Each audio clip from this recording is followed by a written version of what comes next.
1208페이지 에스겔서 36장 24절에서 31절까지 제가 봉독해 드립니다.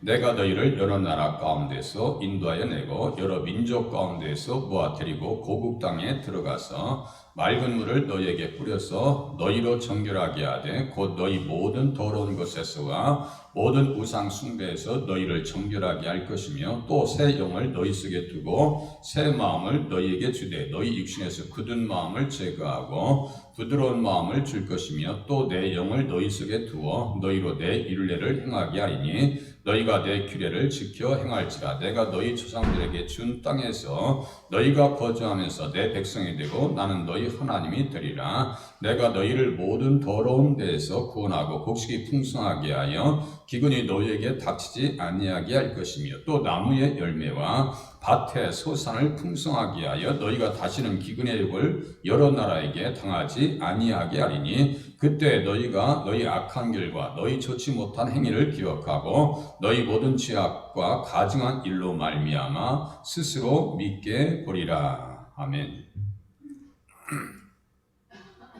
네, 말씀의 제목은 새 영과 새 마음의 사람들, 이렇게 제목을 드렸습니다. 제가 가끔 말씀드리거든요. 구약과 신약은 같은 말씀입니다.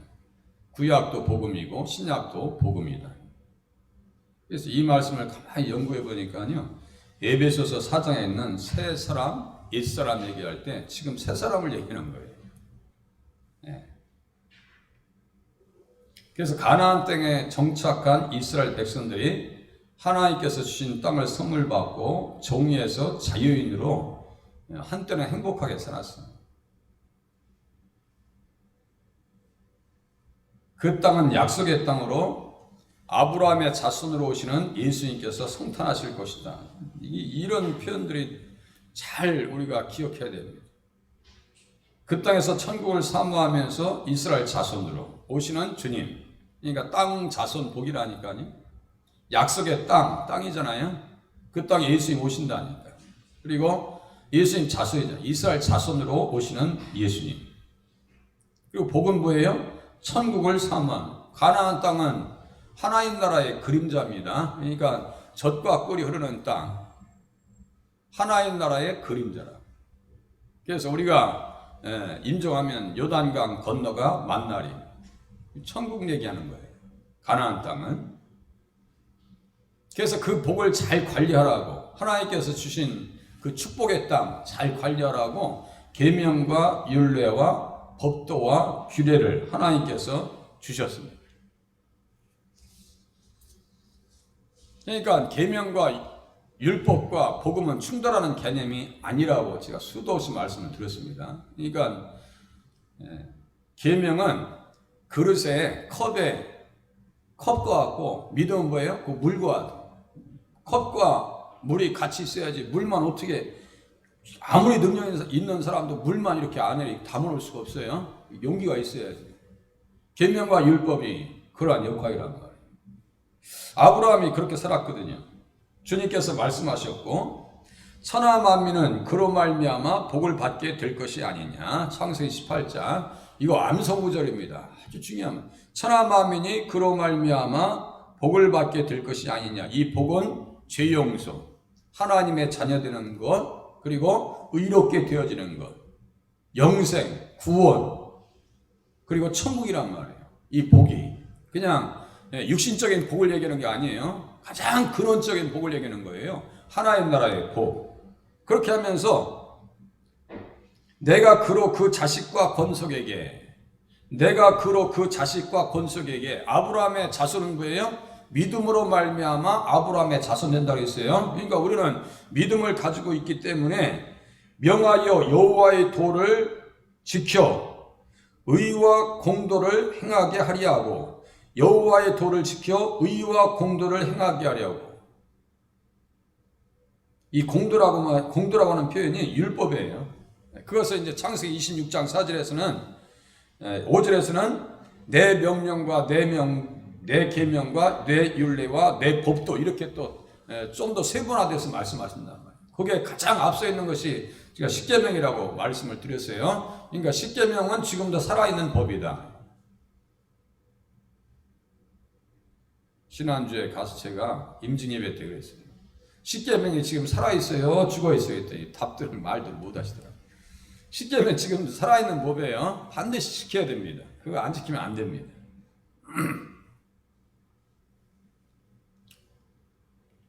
또 솔로몬에게도 다윗이 얘기했죠. 당부했죠. 내 하나님 여호와의 명령을 지켜 그 길로 행하며 그 법률과 계명과 율례와 증거를 모세 율법에 기록된 대로 지키라. 그리하면 내가 무엇을 하든지 형통하리라. 이렇게 말씀하셨어요. 열왕기상 2장 3절 4절에. 그러면서 거기에 4절에 중요한 얘기를 합니다. 이스라엘 왕 위에 오를 사람이 내게서 끊어지지 아니하리라. 이스라엘 왕 위에 오를 사람이 내게서 끊어지지 아니하리라 그랬어요. 그래서 내게서 왕 위에 오를 사람이 끊어지지 않는다고 하는 것은 결국은 그 자손으로 아브라함과 다윗의 자손으로 예수님 오신다는 얘기예요. 그러니까 정확하게 예수님 얘기입니다. 딴 얘기 아니고 정확하게 예수님 얘기예요. 다윗이 그것을 알아요. 유언하면서 여호와의 명령과 그 길로 행하고 법률과 계명과 율례와 증거를 반드시 지켜야 된다. 지금 새벽에 이제 열왕기하 17장을 나가고 있거든요. 그러니까 계명을 지키지 않아요. 율법을 안 지켜요. 율법이 복음이라니까요. 새벽에 말씀드렸는데 신명기 21장 23절에 보니까 나무에 달린 자마다 저주 아래 있는 자라 했단 말이에요. 그 말씀을 예수님께서는 어떻게 하셨어요? 십자가에 달리셨잖아요. 갈라디아서 3장 10절. 율법의 저주에서 우리를 속량하셨다라고 써있단 말이에요. 그러니까 그게 복음이죠. 그런데 그 복음을 받아들이지 않으면 가룟 유다와 같이 목맬 수밖에 없고 아히도벨도 목매달라 죽었고요. 사울도 목이 나가서 죽어버렸어요. 그렇게 하고 가나안 원주민들 전쟁할 때 맨 처음에 여호수아가 전쟁할 때 5 왕들 있죠. 다 나무에 달아버립니다. 그러니까 예수님 영접하지 아니하면 예수님 안에 들어오지 아니하면 저주 가운데 그냥 머물 수밖에 없다니까요. 그래서 예수를 믿지 않는 것이 죄입니다. 왜? 용서받을 수 있는 길이 없거든요. 원죄를 해결할 수 있는 길이 없어요. 예수 영접하지 아니하면 원죄 플러스 자범죄. 원죄는 아담에게서 타고난 죄입니다. 죄송하지만 우리 손주도 죄인이고 우리 하은이도 죄인이고 다 죄인이에요. 그래서 성경에 보면 아이벤 부녀의 배를 갈랐더라 이런 표현을 하거든요. 그러니까 너무나 끔찍한 일이죠. 그런데 아이들이 뱃속에서부터 죽는 아이들도 있고 뱃속에서부터 암에 걸려서 나와서 죽는 아이가 있어요. 저희 큰아이랑 동갑이었던 아기가 있었는데 2살 때, 3살 때 그때 죽습니다. 왜냐하면 근육암이 뱃속에서부터 있어가지고 애가 태어나면서 근육암을 가지고 나온 거예요. 그래서 걔 죽을 때 말이죠. 그 아이가 하나님 앞에 그 부름받을 때 얼마나 사람들이 울고 그 아버지가 울고 부모님이 오열하고 우리는요 하나님의 은혜로 지금까지 잘 살고 있다는 사실 앞에 감사하시길 바랍니다. 그래서 감사는요 깨닫는 거예요. 깨달아야 돼요. 감사가 나오죠. 깨닫지 않으면 감사가 안 나와요. 얼마나 감사한 거예요. 지금까지 살 수 있었던 거예요. 뱃속에서 사선으로 우리가 사라질 수도 있었다니까요. 뭐 때문에요? 아담의 원죄. 애기들한테 무슨 죄가 있어요? 걔는 자범죄가 없어요. 모르겠어요. 뭐 잉태하면서 고통을 수고해서 그걸 자범죄로 얘기할 수 있을지 몰라도 제가 볼 때는 아이들한테 무슨 죄가 있어요? 우리 자주 얘기하잖아요. 그런데 원죄 하나만 가지고도 죽을 수밖에 없는데 하나님께서 우리를 살려놓으시고 특별히 또 예수님 영접할 수 있는 축복을 주셨으니까 어떻게 돼요? 하나님의 법을 지켜야 되고 그 법을 주실 때 보세요. 시내 산에서 말씀을 주실 때 언약의 피를 뿌렸습니다. 오늘 본문에 보니까 맑을 물로 뿌렸다 이런 표현 나오거든요. 그러니까 그게 그 말씀이란 말이에요. 보세요. 시내산에서 말씀을 주실 때 언약의 피를 뿌렸습니다. 모세가 그 피를 가지고 백성에게 뿌리며 이르되 이는 여호와께서 이 모든 말씀에 대하여 너희와 세우신 언약의 피니라. 예수님께서도 체험한 철할 때 피를 이 잔은 내가 언약으로 새 언약으로 쓰는 잔이 내 피다라고 말씀하시면 잔이를 마시라고 그랬어요. 그러니까 언약의 백성이라니까요. 그래서 하나님께서는 그들이 들어간 약속의 땅에서 살 수 있는 모든 환경을 미리 준비해 주셨습니다. 뭐 산천 초목 다 아름다운 땅이죠. 넘치는 땅이에요. 이방인들 중심에서 예루살렘을 세워주신 것은 이방인들을 이렇게 둘러싸서 예루살렘이라 내가 그를 이방인 가운데서 두어 나라들이 둘러있게 하였거늘 에스겔서 써있거든요. 그 이방인들을 전체 이렇게 둘러서 예루살렘을 놓고 이스라엘 백성들을 놓아주신 것은 그들에게 빛의 사명을 감당하라. 빛의 사명을 감당하라. 하지만 그들은 아담처럼 언약을 어겼고 하나님에게 반역합니다. 그래서 가나안 원주민들이 섬겼던 우상을 따라 섬김으로 언약의 법인 십계명을 어기고 버림받아서 쫓겨납니다. 믿음을 잃어버리니까, 계명을 놓쳐버리니까 믿음도 놓쳐버리고, 그러니까 그 땅이 더러워졌고, 그 땅에 대한 그 타락의 정도를 이야기하면요, 이게 정말 말로 표현할 수 없을 정도로 타락합니다. 쫓겨납니다. 부부 관계로 보면 이혼 증서를 주어서 쫓겨난 것이다 라고 에레미야서 3장 6절 이하 써있는데요, 내게 배역한 이스라엘의 간음을 행하였다 라고 썼어요. 이스라엘이 간음을 행했다. 내가 그를 내쫓고 그에게 이혼서를 주었다 라고 말씀하신단 말이에요. 자, 간음하겠다 그런 것은 두 가지입니다. 영적인 간음과 육적인 간음입니다. 영적인 현상은 육적인 현상을 동반시키는데요, 그 땅에 있는 바알과 아세라와 그모스와 밀곰과 또 몰록 이런 것들은요 다 음란을 조장합니다. 푸른 나무 밑에서 산단 밑에서 아주 행음한다는 것이 자연스럽게 등장해요. 그러니까 우상 섬김 옆에다가 쫓아다니는 단어 중에 가장 중요한 단어 중에 하나가 음행이에요. 음행. 계시록 21장 8절에 써있어요. 그러니까 하나님께서 이혼서를 주셔서 내쫓았다. 그 반역한 자매 유다가 두려워하지 않냐고 자기도 가서 행음함을 내가 보았다라고 주님께서 지적하십니다. 믿음을 잃어버리면 그렇게 하나님 앞에 축복의 땅에서 쫓김받더라 이거예요. 부부의 관계로 봤을 때 이혼이죠. 그러함에도 신실하신 하나님은 그들 조상들과 맺었던 언약을 다시 기억해 주십니다. 그 결과 새 영과 새 마음의 사람들로 만들어 주신다라고 본문에 써 있어요. 그러니까요, 지금 본문에 보면은 내가 너희를 여러 나라 가운데서 인도하여 내고 여러 민족 가운데서 데리고 고국 땅에 들어올 것이다라고 하시는 것은요, 무엇에 대한 근거요? 언약의 근거. 아브라함과 이삭과 야곱과 맺었던 언약 때문에 그들을 다시 기억해 주시고 데리고 오시겠다는 얘기예요. 지금 그 얘기합니다. 지금 포로로 끌려가고 있는 거예요. 1차적으로는 지금 다니엘이 끌려갔어요. 지금 바벨론으로 끌려갔어요. 지금 끌려가고 있는 백성들에게 그래도 우리에게는 언약이 있기 때문에 다시 돌아온다 이거예요. 그 얘기를 또 누가 얘기했어요? 에레미야도 70년 만에 돌아온다는 얘기를 또 해요. 그러니까 하나님의 사랑이요 무한정입니다. 무한정. 그냥 일방적으로 쏟아붓는 그 사랑, 일방적으로 쏟아붓는 그 사랑, 그 사랑 가운데 우리가 초청함을 받고 신앙생활을 한다는 사실을 우리가 깨달아야 됩니다. 그래서 우리는 새 영과 새 마음의 사람들로 만들어 주신데, 이스라엘 백성들, 그들은 그들의 말씀이 곧 우리의 말씀이라고요. 우리가 새 사람입니다. 새 사람이니까 교회 오시는 거예요. 새 사람이니까. 보세요. 새 영과 새 마음의 사람들은 어떤 사람들인가? 가나안 땅에서 정결하게 사는 사람들, 살 사람들 이렇게 써 있어요. 내가 너희를 여러 나라 가운데서 인도하여 내고 다시 데려오겠다는 거예요. 여러 민족 가운데서 모아 데리고 고국 땅에 들어갈 것이다. 그래서 그게 에스라하고 느헤미야 성경이에요. 학개, 스가랴, 말라기 딱 그 성경에 돌아와서 주시는 말씀이에요.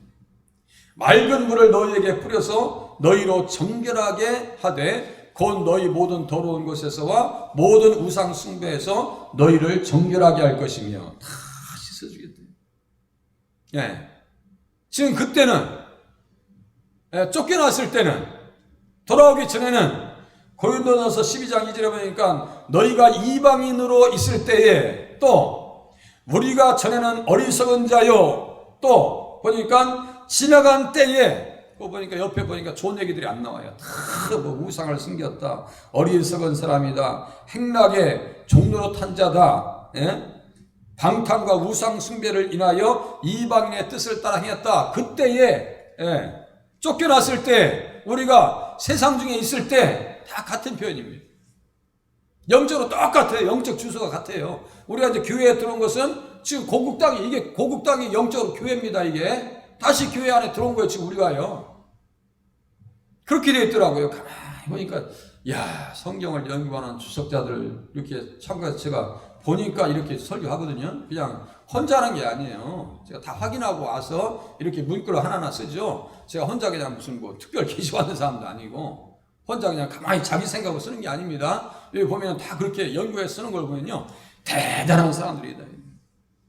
그렇게 만나는 사람들을, 하나님을 만나고 그 연구했던 사람을 만나는 것이 제가 축복이고요. 예. 그 중에 또 제가 모시고 있던 이질 목사님, 좋은 길이라고 하는 학자, 이런 분들은요 정말 대학자들입니다. 대학자들이에요. 그냥 단순하게 성경 연구하신 분들이 아니에요. 생명 걸고 연구하신 분들이에요. 예. 그분들을 제가 스승으로 모시고 있다는 게 축복이죠. 언약을 버린 백성들로 인해서 우리 하나님의 이름이 이방인 중에서 더럽혀졌다고 탄식합니다. 예. 에스겔서 36장 20절 꼭 한번 위쪽에 보세요. 예. 그들이 이른 바 그 여러 나라에서 내 거룩한 이름이 그들로 말미암아 더러워졌다. 하나님의 이름이 더러워졌다니까. 탄식하셔요. 이것을 성령께서 근심하셨다, 이런 표현이에요. 이사야서 63장이나 에베소서 4장도 똑같아요. 제가 에베소서 4장 세 사람, 옛사람 얘기했죠? 거기 새 영과 새 마음의 사람들이 새 사람이라니까요. 그러니까 에베소서 4장과 의미적으로 연결되는데요. 에베소서 4장에 보니까 하나님의 성령을 근심하게 하지 말라 이렇게 써 있어요. 우리 신약시대에 우리에게 주신 말씀입니다. 하나님의 성령께서 언제 근심하실까요? 하나님의 뜻대로 살지 아니할 때 우리 속에서 탄식하시고 근심하신다니까요. 탄식하십니다. 탄식. 그게 또 언제 있었을까요? 창세기 6장에 보면 하나님의 나의 영이 영원히 사람과 함께하지 아니할 것이다. 함께한다라고 한 것이 정확한 표현은요, 다퉜다는 얘기예요. 성령님과 다퉜다는 얘기예요. 제가 이것도 자주 가끔 제가 설교할 때 자주 얘기합니다. 거기에 보면 영어 성경에 보면 더 뜻이 정확해요. 다투었대요. 성령님과 다투어서 행복할 일이 없어요. 하나님께서는 순결하게 살아라라고 했는데, 노아 시대의 사람들은 어떻게 살았느냐? 하나님의 아들들조차도 사람의 딸들에게 아름다움을 보고 자기들이 좋아하는 모든 여자들을 아내로 삼아 따라 있어요. 일부 일치제가 무너집니다. 성도덕이 무너진다고요. 영적으로 똑같아요. 우리는 오직 예수님만 알아야 돼요. 예수님은 우리의 신랑이고 나는 예수님의 신부예요. 주 나의 신랑, 나 주의 신부, 그 사랑은 내 기쁨. 그죠? 그런데 이스라엘 백성들이 아니 바알도 자기 신이라고 주라고 이거 뭐 정신이 없어요. 유일신 신앙이 무너지면 다 무너진다고요. 하나님과의 관계가 무너지면 다 무너집니다. 그게 성경에서 수없이 반복하시는 내용이고 가르침이에요. 이사야서 보니까요, 주의 성령을 근심하게 하였으므로 그들이 반역해서 주의 성령을 근심하게 하였다.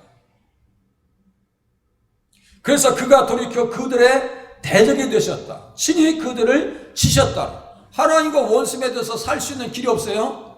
야고보서 4장에 보니까 세상을 사랑하는 자들을 뭐라고 했어요? 신약시대에도 간음하는 자들이라고 써 있어요. 그래서 성령께서 우리 안에 계신 성령께서 시기하기까지 사모하는 줄을 너희들이 왜 알지 못하느냐라고 말씀하십니다. 그러니까요, 지금도 똑같다니까요. 우리 안에 성령님께서 질투하신다니까요.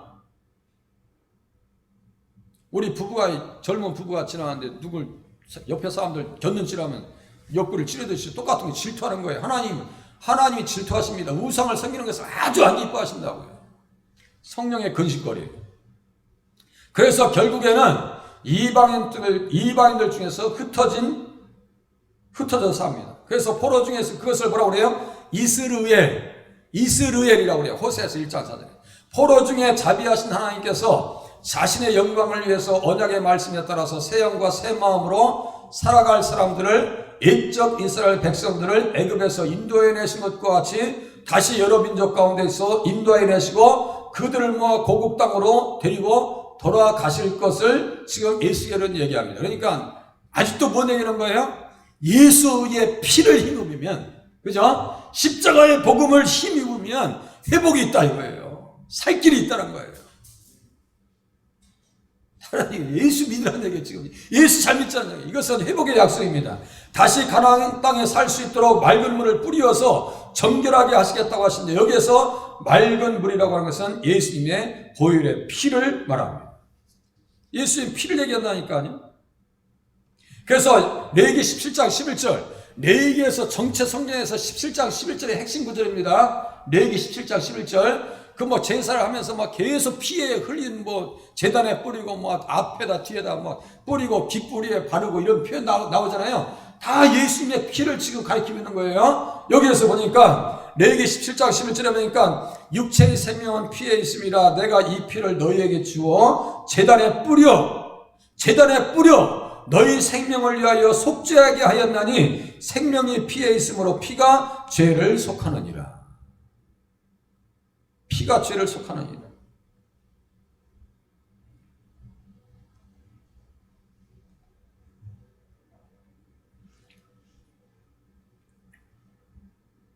피가 죄를 속한다. 이 속한다는 것은 용서한다, 그렇게 하고 화해한다 이런 뜻입니다. 깨끗하게 한다는 뜻이에요. 이거 뿌린다는 게 똑같은 표현입니다. 지금 맑은 물로 물을 너희에게 뿌려서 너희를 정결하게, 모든 더러운 것에서와 모든 우상숭배에서 너희를 깨끗하게 해줄 테니까 지금 죄는 드러나서 쫓김 당하고 징계를 당하지만 다시 주님 앞에 돌아오면 살 길이 있다라고 지금 에스겔은 그것을 선포하는 거죠. 그들의 죄를 지적해가지고 너희들은 끝났어, 인생 끝난 거야 라고 얘기하는 게 아니에요. 그래서 에스겔서 37장에는 지금 무덤이 열리면서 막 십자가의 군사들이 나오잖아요. 그들이 지금 새 사람들이에요. 다시 돌아올 백성들. 막 여호와 앞에 큰 군대 나오죠. 출애굽기 12장에서 나올 때도 군대라고 하고 지금 포로에서 나올 때 그 사람들을 에스겔은 바라보면서 하나님의 큰 군대라고 한다. 그게 뭐예요? 예수의 좋은 군사죠. 예? 그래서 히브리서 9장 14절에 보니까 그리스도의 피가 너희 양심을 지구행실에서 깨끗하게 할 수 있다. 깨끗하게 할 수 있다. 베드로전서 1장 2절에 보니까 하나님 아버지의 미리 아심을 따라 성령이 거룩하게 하심으로 순종함과 예수 그리스도의 핏부림을 얻기 위하여, 예수 그리스도의 핏부림을 얻기 위하여 택하심을 받은 자들에게 편지하니, 우리는 어떤 사람들이냐면요, 예수 그리스도의 핏부림을 위하여 얻기 위하여 택하심을 받은 백성이에요. 우리 안에 예수님의 핏부림이 있다고 하는 사실을 믿으시길 바랍니다. 그러니까 이제 죄를 싫은 거예요. 죄가 싫은 거예요. 주님 앞에 나오는 것이 행복한 것이고, 그래서 말씀 듣는 것이 처음에는 어렵더라도요, 계속해서 예수님 중심으로 말씀 듣다 보면요, 거기에서 단물이 나오는 줄로 깨달으시길 바랍니다. 구약 성경의 신약 성경 똑같아요. 이제는 다 예수님밖에 안 보여요. 저는 예수님만 보여요. 예수님만. 직관적으로 다 예수님만 보여요. 참 그것이 얼마나 감사한지 몰라요. 응? 예수님의 피로 씻으면 깨끗하게 된다. 가나안 땅에서 정결하게 하는 사람들 조금 이해하시기 바랍니다. 또 보세요. 새 영과 새 마음의 사람들, 이 사람들은 어떤 사람들일까요? 부드러운 마음을 가지고 율법을 따르는 사람들이다. 부드러운 마음을 가지고. 또 새 영을 너희 속에 두고 새 마음을 너희에게 주되 너희 육신에서 굳은 마음을 제거하고 부드러운 마음을 줄 것이며 또 내 영을 너희 속에 두어 너희로 내 율례를 행하게 하리니 너희가 내 율례를 지켜 행할지니라. 내 영을 너희 속에 두어, 내 영을 너희 속에 두어 써있죠? 내 영, 그러니까 성령님이에요. 성령님을 너희 속에 두어. 그러니까 신약성경에 보니까 예수님께서 말씀하셔요. 성령님에 대해서 그는 진리의 영이라 그는 너희와 함께 거하시며 너희 속에 계시겠습니다. 보세요. 내 영을 너희 속에 두어 그는 너희와 함께 거하시며 너희 속에 계십니다. 우리 안에 누가 계시다고요? 성령님 계십니다. 성령님 계셔요. 그러니까 성령님 계신 증거는 뭐예요? 예수님을 주라고 고백하는 것이고 하나님을 아버지라고 고백합니다. 전 처음에 예수 믿을 때 하나님을 아버지라고 얘기하는데 되게 힘들었어요. 그게 의식적으로 쉽지 않더라고요. 하나님을 아버지라고 고백하는 게 쉽지 않더라고요. 그렇게 말씀의 은혜를 받고 왔는데도 불구하고 교회 안에서 자매님들이 어이구 아버지 하나님이라고 하는데 되게 부러웠어요. 맨 처음에. 그런데 지금은 뭐 아버지가 너무너무 행복하죠. 아버지라고 부르는 것이, 예수님을 주님이라고 고백하는 것이 너무너무 행복합니다. 그죠? 예수 믿으니까. 내 영을 너희 속에 두어 만일 너희 속에 하나님의 영이 거하시면, 로마서 8장 9절에 만일 너희 속에 하나님의 영이 거하시면 너희가 육신에 있지 않냐고 영에 있느니 누구든지 그리스도의 영이 없으면 그리스도의 사람이 아니라. 너희 안에 그리스도께서 너희 안에 계시면 몸은 죄로 말미암아 죽은 것이나 영은 의로 말미암아 살아 있는 것이라. 또 성령님께서 우리의 부활도 보장하신다고 말씀하십니다. 보세요. 부드러운 마음을 주니까 어떻게 했어요? 이 현상, 내 율례를 행하게 하리니, 내 율례를 행하게 하리니 이렇게 써 있어요. 그러니까 하나님의 법을 그냥 자연스럽게 흡수합니다. 자연스럽게. 그래서 십계명을 합독하는 거예요. 계속해서 하나님 말씀 드려야 돼요. 새 영과 새 마음의 사람들, 즉 주의 성령으로 거듭난 새 사람은 마음의 가죽이 베어진 사람들이고 굳은 마음이 제거되고 부드러운 마음을 가진 사람들입니다. 아니 딱딱한 건 다 제거된다. 그냥 부들부들하고 겸손하고. 새 사람은 하나님을 향해 열려있고 사람들과의 관계도 화평을 일삼는 사람들이 새 사람입니다. 거듭난 사람들의 전형적인 모습입니다. 그리스도를 영접하면 사나운 인상에도 변화가 찾아옵니다. 사나운 인상에도요 변화가 찾아와요. 그래서 보니까 전도서 8장 1절에 보니까요, 사람의 지혜는 그의 얼굴에 광채가 나게 하나니 그의 얼굴에 사나운 것이 변하니라. 사람의 지혜는, 그 지혜는 누굴까요? 예수님. 예수님 영접하고 예수님 모시고 살면은 그의 얼굴에 광채가 나게 하나니 그의 얼굴에 사나운 것이 변하느니라. 그냥 은은한 미소를 띠면서 예수 믿으시면요 은은한 미소를 띠면서. 돌아가셨지만 옛날에 박영문 장로님이라고, 그분 아이고 인상이 왜 이렇게 고약한지 말이죠. 근데 설교하면서 은은하게 웃으면서 하나님 자랑하고 간증하는 거 보면요 얼마나 은혜스러운지 몰라. 또 아기들 애기들 장난 개구장이들처럼 얼굴에 아주 이쁜 모습, 귀여운 모습이 나와. 그래서 내가 야, 예수 믿으면 저렇게 인상이 바뀌는구나, 그죠? 예수 믿으면 그렇게 인상이 바뀌어요. 얼굴에서 사나운 것이 변하는. 전도서 8장이요. 성령의 사람은 자유자의 법, 율례와 규례를 지켜 행합니다. 그래서 역대하 30장에 보니까요 어떤 말씀이 있는가 봤더니요, 하나님의 손이 유다 사람들을 감동시켰다. 하나님의 손이 유다 사람들을 감동시켰다. 손은, 하나님의 손이라고 할 때 그 손은 무슨 뜻이냐면요 성령님이에요. 하나님의 손이라고 할 때 성령님입니다. 성령님이 이스라엘 유다 사람들을 감동시키니까 다 여호와의 말씀대로 전한 명령을 한 마음으로 준행하였다. 아시요? 하나님의 손이, 역대하 30장 12절에 보니까 하나님의 손이 유다 사람들을 감동시키사, 그러니까 성령님이 감동시키셨다는 얘기예요. 감동시키사 그들에게 왕과 방백들이 여호와의 말씀대로 전한 명령을 한 마음으로 준행하게 하였더라. 한 마음으로 말씀을 따르게 하였더라 이거예요. 그러니까 성령님께서 함께 하시면 말씀을 지킬 수 있는 능력도 주시고 자발적으로 하게 하신다고. 자원함으로. 억지로가 안 돼요. 억지로 안 됩니다. 억지로 안 돼요. 전도하는 자에도 그냥 자발적으로 가는 거고, 헌신하는 것도 자발적으로 하는 거죠. 예배도 억지로 오는 게 아니에요. 자원함으로 오시는 것은 우리 안에 누가 함께 하신다고요? 우리의 삶 가운데 하나님의 손길이 함께하고 계신 증거라고 하는 것을 믿으시길 바랍니다. 하나님의 손. 에스겔서 11장 19절 똑같습니다. 새 영을 주며 그 몸에서 돌 같은 마음을 제거하고 살처럼 부드러운 마음을 줄 것이다.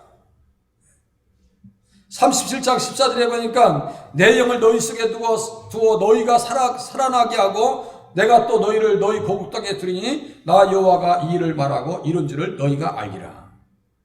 더 중요한 것은 37장 24절, 여기 옆에니까 한번 보세요. 37장 24절. 성령님이 임하시면 누구를 모시는지 보세요. 37장 24절. 누가 왕이 되는지 보세요. 내 종 다윗이 그들의 왕이 되리니. 내 종 다윗이 그들의 왕이 되리니. 써있죠? 내 종 다윗이 그들의 왕이 된다. 여기 다윗이 누구라고 있어요? 예수님이에요. 아니 다윗은 죽어서 이미 저기 썩어서 문드러져 있는데 지금 다윗이 무슨 목자가 돼? 다윗이 환생한다고? 그건 아니에요. 다윗은 그래서 메시아 칭호라고 제가 말씀드렸잖아요. 내 종 다윗이 그들의 왕이 될 것이다. 성령님이 임하시니까 예수님이 우리의 왕이시구나. 왕. 나는 왕자다. 예수님이 왕자니까 나도 왕자고 공주고, 이런 표현이에요. 왕이 되리니 그들 모두에게 한 목자가 있을 거야. 한 목자가 예수님이죠. 여호와는 나의 목자시다. 그들이 내 규례를 준수하고 내 율례를 지켜 행하며. 또 땅 얘기 또 나오네요. 예? 영원히 거주할 것이다. 다윗이 영원히 그들의 왕이 될 것이다. 이게 성경을 보면요 얼마나 정확한지 몰라요. 좀 빨리 나가겠습니다. 이제 신약시대에 예수님 부활 후에 50일째 되는 날에 성령님이 임하신 것과 같이 구약시대에 출애굽 후에 50일째 되는 날에 율법을 시내산에서 받습니다. 그래서 하나님께서 그리스도 안에 있는 자들을 위해서 기획하신 일이 뭐예요? 신약시대에 예수님 부활하시고 50일째 되는 날 성령이 임하셨고, 예수님이 출애굽시켜서 여린 양으로 말미암아 출애굽한 이후에 50일째 되는 날에 뭘 받았어요? 율법 받았어요. 그러니까 율법과 성령님은 충돌하는 개념이 아니고 성령님이 임하시면 당연히 율법을 시킨다니까요. 이거 아셔야 됩니다. 그래서 예수 믿음과 계명은 충돌하는 개념이 아니고요. 저 천국에 있는 사람들 보니까요. 사도 요한이 천국에 있는 성도들을 보니까 계시록 14장 12절에 써놨습니다. 성도들의 인내가 여기 있나니 그들은 하나님의 계명과 예수에 대한 믿음을 지키는 자니라. 계명과 믿음을 지키는 자라. 하나님의 계명과 예수에 대한 믿음을 지키는 자니라. 그 사람들이 14만 4천 명이래요. 영적인 숫자입니다. 하나님과 천국 간 사람.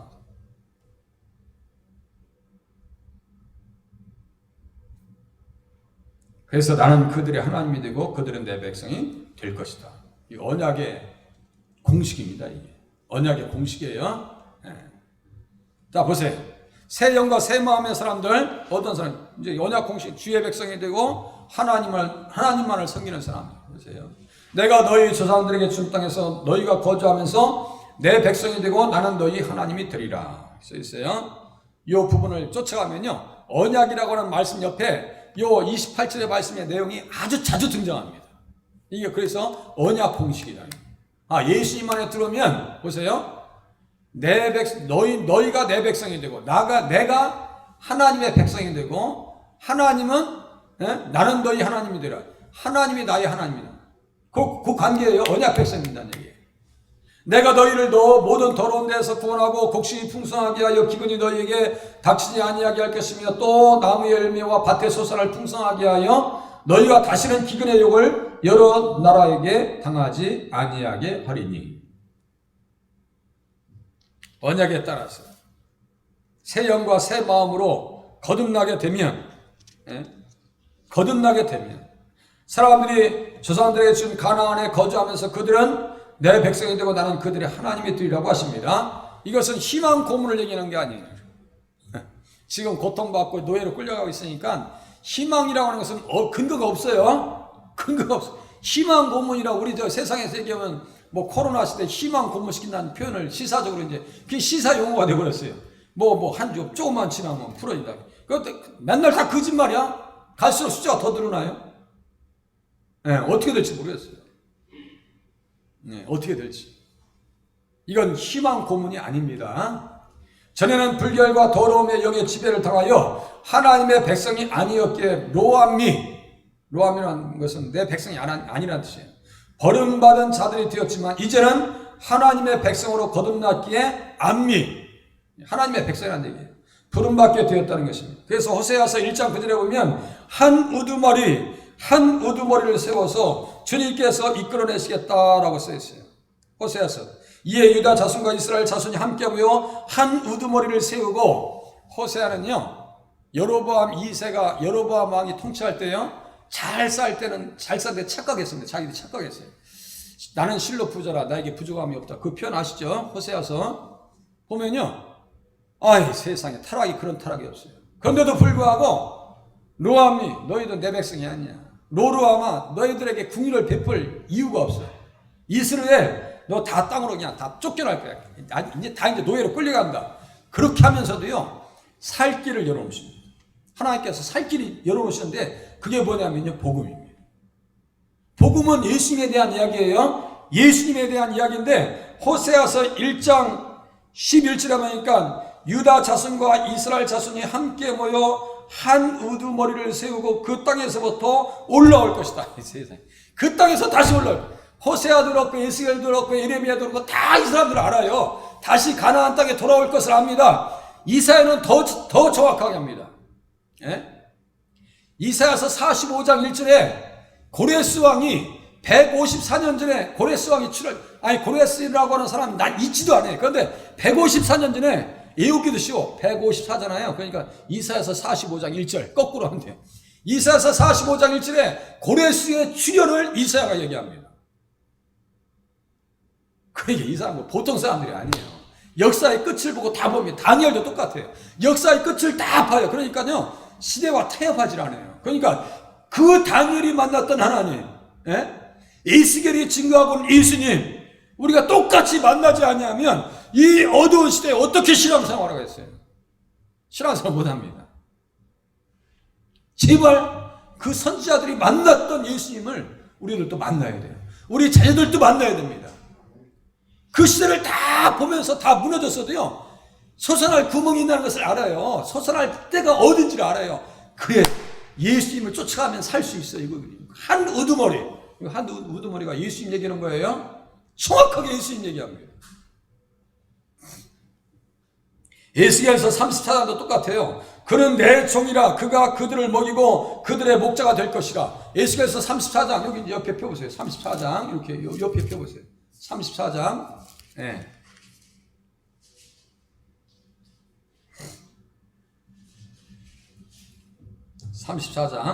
내가 한 목자를 그들을 위해 세워 먹이게 하리니. 34장 23절. 한 목자를 그들을 위해 세워 먹이게 하리니 그는 내 종 다윗이라. 예수님 얘기한다니까요. 근데 그가 그들을 먹이고 그들의 목자가 될지라. 나는 선한 목자라. 주님께서 요한복음 10장에 말씀하시죠. 같은 말씀입니다. 같은 말씀.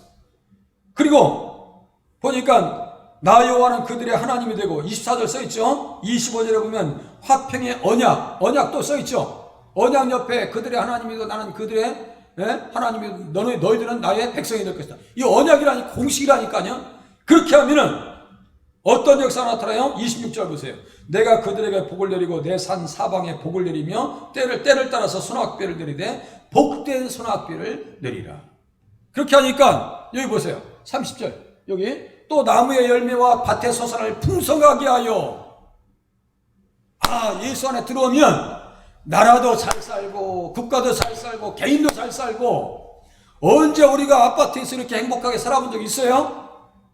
저 어렸을 때마다 부뚜막에 있죠. 부죽갱인가. 그거는 맨날 흙 위에서 그 설거지 했던 거 지금 다 생각납니다. 그분들이 지금 다 아파트 사셔. 우리 누님도 다 아파트 사셔. 저도 좋은 집에 살고 있잖아요. 싱크대요? 나무로 된 것도 안 써요. 요새는 그냥 다 코트 힌진 거 쓰고 있죠. 그죠? 예수 믿어서 한민족의 운명이 바뀌었습니다. 예수를 놓쳐버리면 살 길이 없어요. 예수 놓치면 못 살아요. 호세아서 2장 23절에 똑같은 말씀이에요. 너는 내 백성이 되리라. 궁의를 베풀리라. 하면서 다 그 말씀이에요. 지금 예수님의 특별한 백성들 새 사람들에게 예비하신 것은 모든 더러운 데서 구원을 받고, 모든 더러운 것, 이 마음에서 난 것도 똑같아요. 곡식이 풍성하여 영육의 기근에서 자유하게 됩니다. 다시는 기근의 욕을 여러 나라에서 당하게 될 일이 없다고 하십니다. 그래서 아모스 8장 11절에 보니까 어떤 말씀이 있는가? 세상에 여호와의 말씀을 듣지 못한 기근, 여호와의 말씀을 듣지 못한 기갈. 이게 뭐예요? 예수님 놓쳐버리니까. 예수님 놓쳐버리니까. 그렇게 될 일이 없다고. 다시 돌아오게 할 때 이 역사를 주신다는 얘기예요. 예수님 앞에 돌아와야 돼요. 탕자가 돌아오니까 먹을 것이 많았어요? 적었어요? 돌아오지 않을 때는 돼지 우리가에서 쥐염 열매 먹었어요. 아버지 앞에 돌아오니까 돌아오는 날부터 야 송아지 잡아, 송아지. 그 맛있는 거 고기 잡아와, 가져와, 옷 입혀줘, 반지 끼워줘. 예수님 앞에 돌아오면 그렇게 복된 역사를 예비하신다는 얘기예요. 이제 마지막 커트입니다. 새 영과 새 마음의 사람들, 자기 죄악을 미워하는 사람들. 그래서 돌아오니까 그때에 너희가 너희 악한 일과 너희 좋지 못한 행위를 기억하고 너희 모든 죄악과 가증한 일로 말미암아 스스로 믿게 보이리라 그랬어요. 그렇게 축복의 약속이 있다 할지라도 기도해야 된다라고 또 써 있어요. 기도하래요. 예수 그리스도의 물과 피로 새 영과 새 마음으로 거듭난 새 사람은 과거 옛사람이 걸었던 악한 일과 좋지 못한 행위를 기억하게 됩니다. 생각과 지성이 거듭나니 자신의 행위를 조사해 본다는 것입니다. 예레미야가 멸망당하는 유다와 예루살렘의 백성들을 향해 외쳤던 말씀, 우리가 스스로 우리의 행위를 조사하고 여호와께로 돌아가자. 그들의 기억을 자극합니다. 죄 용서를 받고 더러운 곳에서 한 발을 물러서니까 정말 비행 청소년들이 한 발만 뛰어나오니까 내가 왜 그렇게 했는지 모르겠어요. 나중에 철들면 제대로 사는 아이들이 많습니다. 근데 아직도 못 빠져나온, 어른 돼서도 못 빠져나온 사람들이 있더라고요. 참 가까운 일이죠. 응? 스스로 믿게 보이고 혐오스럽게 생각합니다. 온전히 거듭난 영혼들만이 가질 수 있는 회개한 자들의 자세입니다. 사도 바울이 교회를 핍박했어요. 돌아온 뒤에 교회 때문에 맞으면서 살았죠. 전혀 돌아오니까 그런 역사가 나타나는 거예요. 거듭나기 전에는 고통과 불행의 문제들을 주변 사람들에게 찾았다면 이제 새 영과 새 마음으로 거듭나니 문제들을 어디에서 찾아요? 자신에게 찾으니까 어떻게 했어요? 끝에 보니까 스스로 믿게 보리라. 내가 잘못했지. 내가 잘못했어. 다 나의 문제예요. 예? 다 나의 문제예요.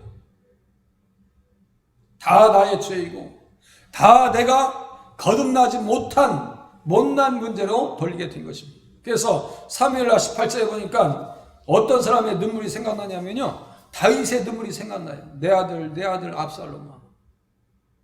압살롬 많이 사랑했죠? 다윗이. 내 아들 압살롬아 내 아들아 울었어요. 그 압살롬 이름을 부를 때 누구의 가슴을 쳤겠어요? 죽은 압살롬 가던 무덤 가서 발로 찼겠어요? 손으로 쳤겠어요? 그 손을 주먹으로 어디 쳤겠어요? 자기 가슴을 친 거 아니에요. 칼이 내 집에서 떠나지 않는다. 응? 내가 하나님 앞에 죄 지어가지고 아이들이 다 하나같이 망가졌어요. 가슴을 치면서. 그 시편에 보니까요, 내 진액이 빠져서 여름 가뭄에 마른같이 되었습니다. 다 자기의 죄예요. 응? 그렇게 되면 구원의 기쁨과 포로에서 회복된 일을 경험하게 될 것이라고 이스라엘 백성들에게 소망의 메시지, 복음의 메시지를 지금 선포하고 있는 거예요. 말씀은 끝났습니다. 예수님 어떤 분이세요? 보세요. 골고다에 흘리신 피와 물과 피로 씻어주시는 분이십니다. 씻어주신다고요. 새 영과 새 마음을 주셔서 새 사람으로 거듭나게 하십니다. 예수님께서 물과 성령으로 거듭나게 하셔서 지성을 변화시킵니다. 지성을 바꾼다. 영성, 아직 감성 자체를 다 바꿔버려요. 다 바꿔요. 예수님이 흘리신 물과 피로 정결하게 하셨으니 어떻게 살아야 돼요? 언약의 법을 따라 살겠습니다. 언약의 법, 십계명. 그리고 예수님이 흘리신 물과 피로 거듭났으니 하나님의 백성으로 살겠습니다. 언약 백성이죠. 하나님의 백성. 또 예수님이 흘리신 물과 피로 새롭게 하셨으니 죄를 멀리하면서 살겠습니다. 죄는 불법이라고 했어요. 하나님 눈치 보면 살아야 돼요. 하나님 눈치 보면서. 어떤 기도가 가능할까요? 보세요. 물과 피로 거듭난 자임을 알게 하소서. 완악함을 버리고 열린 마음을 주소서. 영육간에 풍요로운 삶을 살게 하소서. 예수님 관계 형성되면 다 풍요로워집니다. 이 말씀 보시면서 한 20초 동안 우리가 반주에 맞춰서 한번 기도하시겠습니다.